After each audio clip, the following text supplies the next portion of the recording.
A Odisseia com certeza é o meu texto favorito de Homero.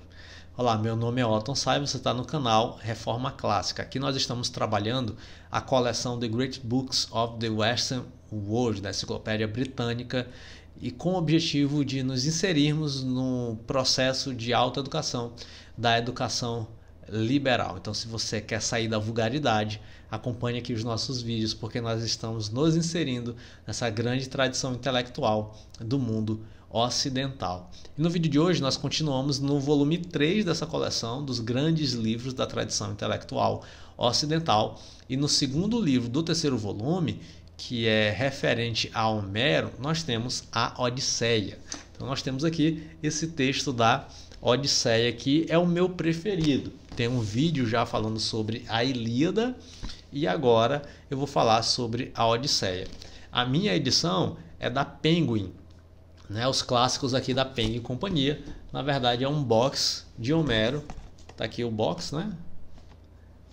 Com a Ilíada e a Odisseia. Assim como eu falei no vídeo da Ilíada, que eu vou deixar aqui no card, é uma tradução do Frederico Lourenço. E é uma tradução muito fluida, você consegue fluir muito bem na leitura dessa tradução aqui do Frederico Lourenço. Então eu recomendo para quem vai ter um primeiro tipo de contato com esse texto, que é um poema épico, para você não ter uma tradução que amarre tanto, que tenha muitos significados arcaicos, muitas palavras arcaicas, que vai dificultar no teu processo de leitura. Portanto, é uma tradução que eu recomendo demais se você quiser ter ali um primeiro contato ou até um contato intermediário com o texto de Homero. Dificuldades de leitura, a gente tem às vezes a estrutura do texto, que é ordenada ali em cantos, né? Em estrofes, né, versos e tudo mais, então isso pode gerar algum certo tipo de estranhamento, mas como falei no vídeo também da Ilíada, depois ali de uns 40 minutos lendo essa estrutura textual, você já consegue se acostumar e a leitura flui muito bem. Recomendo que você tenha ali uma certa paciência em alguns trechos para buscar algum tipo de significado de palavra, mas isso eu creio que você faça em todos os livros que você lê, porque você não conhece todas as palavras do português. Então é muito importante que você pare e busque o significado de uma palavra ou outra para poder você entender aquilo que está sendo dito. Não leia o texto com pressa, né? Com agoneio, só para check-in, li um clássico, check-in, li a Odisseia e acabou, né? Não, calma, lê com calma. Calma, jogador, sem pressa, lê com calma, lê devagar, se divirta, esteja no texto. No final do vídeo eu vou fazer um exercício de imaginação para ilustrar como você pode estar no texto e ler com mais calma e ler com mais consciência, né? Você que quer ser ali um leitor inteligente. Então no final do vídeo eu vou fazer aqui um rápido exercício para a gente praticar isso. E do que fala a Odisseia? A Odisseia fala do retorno do herói Odisseu, ou em latim Ulisses. Na nossa tradução aqui nós temos o Odisseu chamado de Ulisses. Então nós temos o retorno de Ulisses na sua volta para casa. Então ele está retornando à sua terra amada chamada Ítaca. Então nós temos Ulisses saindo de Ítaca, guerreando ali uns 10 anos em Troia. A guerra de Troia termina, Troia cai e nós temos a jornada de volta para casa de Ulisses. E é sobre isso que o texto de Homero retrata. E é uma jornada interessantíssima, porque ele demora cerca de 10 anos para retornar. Então, nesse caminho de volta para casa, ele demora 10 anos. Imagina, você viajou, foi para um lugar e você, no seu retorno para casa, tem várias coisas acontecendo, desde a intervenção de deuses, né, desde decisões pessoais até fenômenos naturais interferindo no teu retorno para casa. E aí você demora 10 anos a retornar para casa. Imagina só essa trajetória.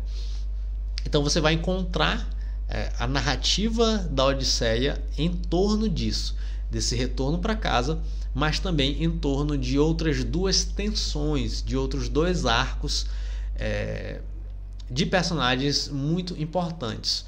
Um deles é o arco da Penélope, que é a mulher do Ulisses, Ou seja, ela está há 20 anos esperando o marido e há 20 anos numa tensão de manter-se esperançosa, de manter a esperança de que Ulisses está vivo, versus entender que ele já está morto, que ele não vai voltar para casa e que a vida precisa caminhar para frente.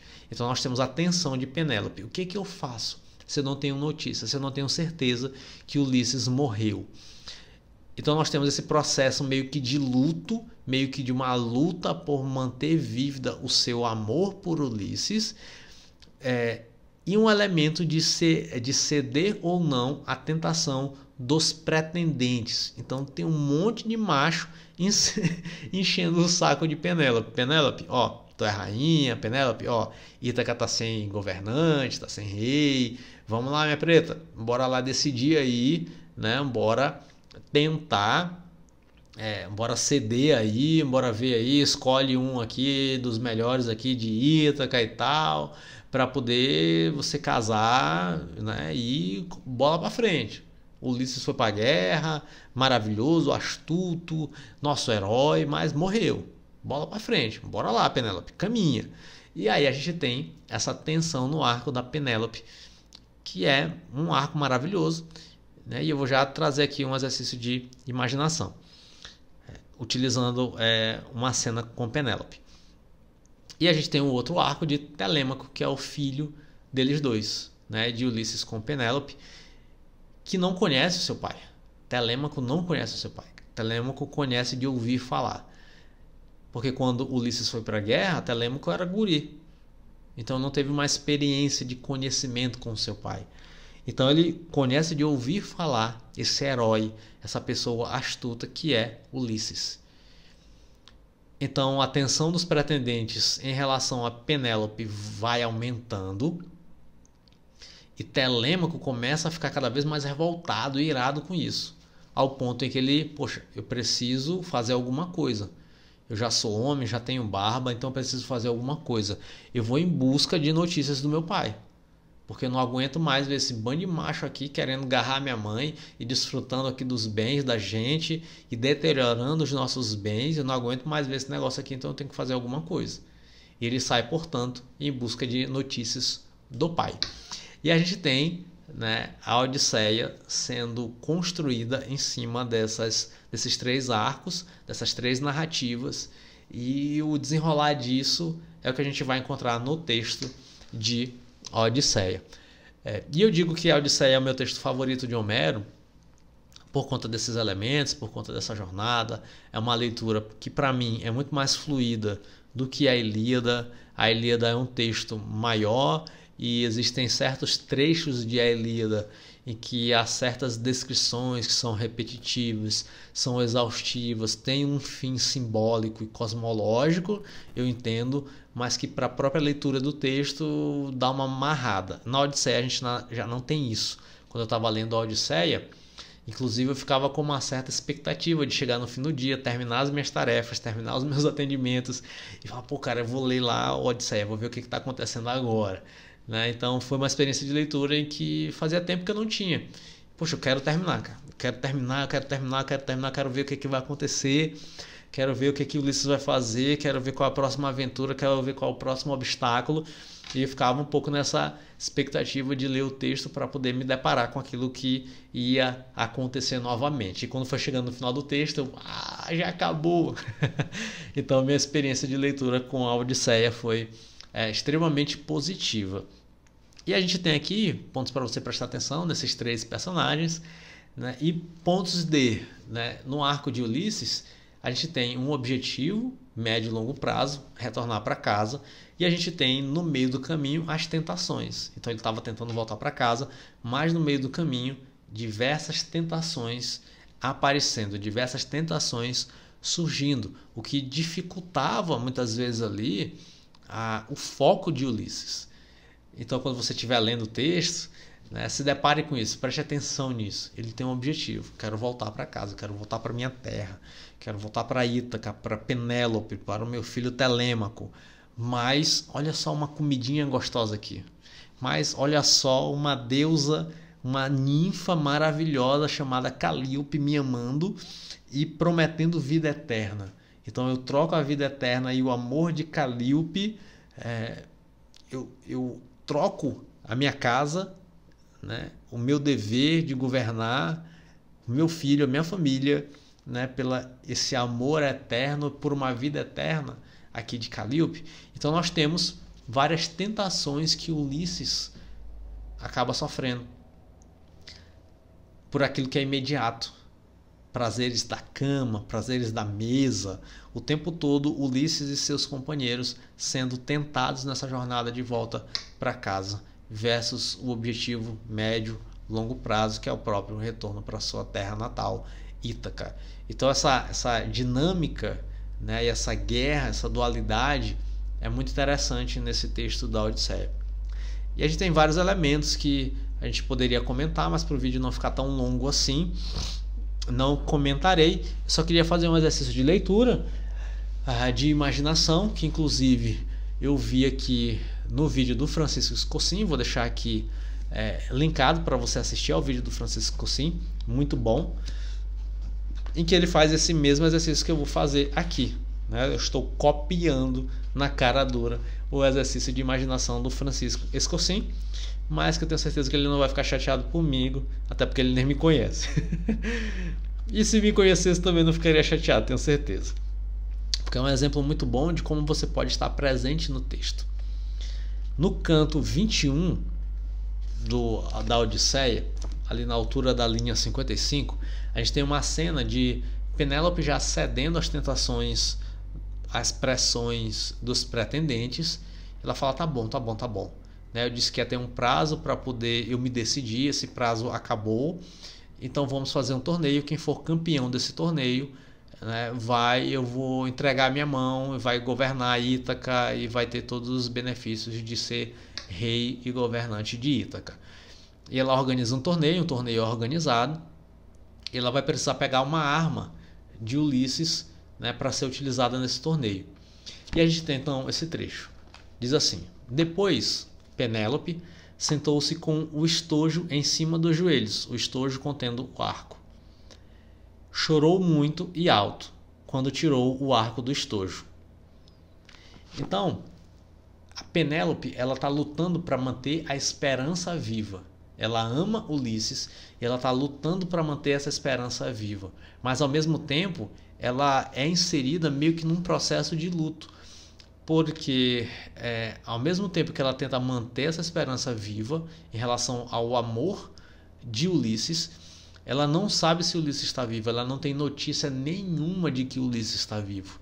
E já se passaram 20 anos. Então essas notícias de que Ulisses está vivo, elas são extremamente escassas ou muitas vezes enganosas. Então quando ela pega este objeto, é meio que um processo de luto. Eu não sei se já aconteceu com você, eu não sei se você conhece alguém que já passou por esse tipo de experiência, que é a experiência do luto. E ao lidar com o luto, existem certos objetos, certas situações que nos lembram a pessoa e aquele elo perdido. Eu sou psicólogo e eu converso com muitas pessoas. Eu já conversei com muitas pessoas que estavam passando por processo de luto. Eu já ouvi relatos ali no auge, por exemplo, de 2020, que aconteceu aquele negócio mundial, de mulheres que falavam, poxa, Otton, eu perdi aqui o meu marido e eu não consigo abrir o guarda-roupa, a parte dele, que eu não consigo olhar as roupas dele, que eu começo a chorar. E uma maneira de você estar presente no texto é esta: você se colocar no lugar do personagem, não ler batido, correndo rápido, com pressa, pelo contrário, você imaginar efetivamente a situação. Então imagina Penélope há 20 anos tentando manter viva a esperança, e ela vai num local em que ela dificilmente ia, numa sala de armas, e ela pega de maneira consciente um objeto do seu marido. Então ela coloca o estojo em cima dos joelhos e ela chora muito e alto. Quando ela tirou o arco do estojo. Então ela viu o objeto, se lembrou de Ulisses e ela chora muito e alto.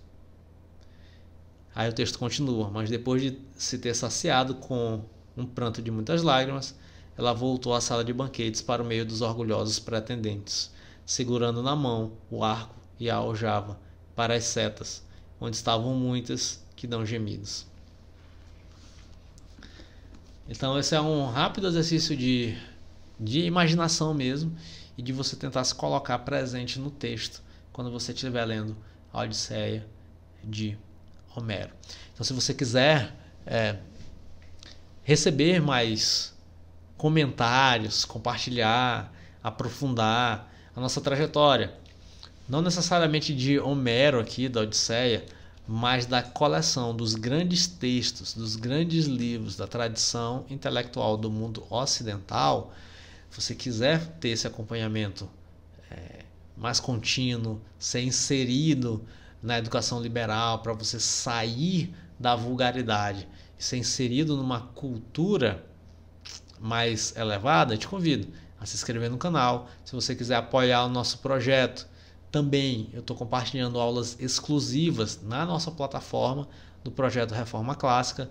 Clica aqui no link da Qwify abaixo, né? Apoie o nosso projeto, porque lá nós temos discussões mais profundas e menos resumidas do que esses vídeos que eu coloco e compartilho aqui no canal no YouTube. Se você ainda não é inscrito no canal, se inscreva, dê o like. Se você já leu esse livro Odisseia, comenta aqui embaixo se você teve alguma dificuldade do texto, de leitura. Se você quiser comentar alguma coisa, joga aqui na área dos comentários, né? Se você ainda não viu o nosso vídeo sobre a Ilíada, clica aqui também no vídeo que está aparecendo. Beijinhos e vamos sair da vulgaridade.